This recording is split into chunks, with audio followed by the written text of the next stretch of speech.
జై భీమ్. ఈరోజు supreme court SC వర్గీకరణపై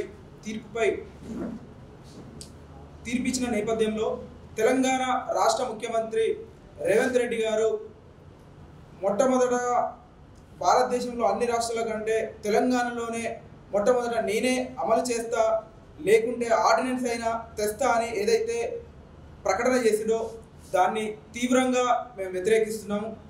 ఎందుకనంటే జనాభా లెక్కలు తీయకుండా, దళిత జనాభా లెక్కలు తీయకుండా, ఎవరు ఎంత జనాభా ఉందో తేల్చకుండా ఆర్డినెన్స్ తెచ్చి రాబోయే ఉద్యోగాలలో కూడా ఈ వర్గీకరణను అమలు చేస్తా ఏదైతే అంటున్నామో మేము తీవ్రంగా ఖండిస్తున్నాం.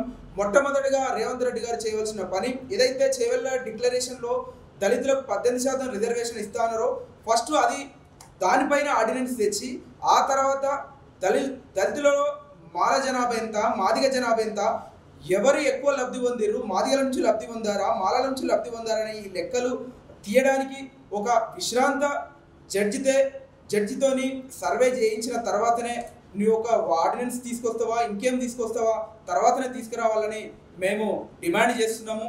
ఒకవేళ ఇది కాకుండా నీ ఇష్టం వచ్చినట్టు చేసుకుంటూ పోతే రాబోయే ఎన్నికలలో, ఈ స్థానిక సంస్థ ఎన్నికలు కానీ ఇంకా మరే ఎన్నికలలో కానీ మాలల యొక్క ఐక్యంగా ఉండి మీకు ఏ విధంగా ఎలక్షన్లో గుణపాఠం చెప్పాలో ఆ విధంగా మాలలమంతా ఏకమై బుద్ధి కూడా చెప్తామని ఈ సందర్భంగా నేను తెలియజేస్తున్నాను. Thank you. జై భీమ్, జై మాల.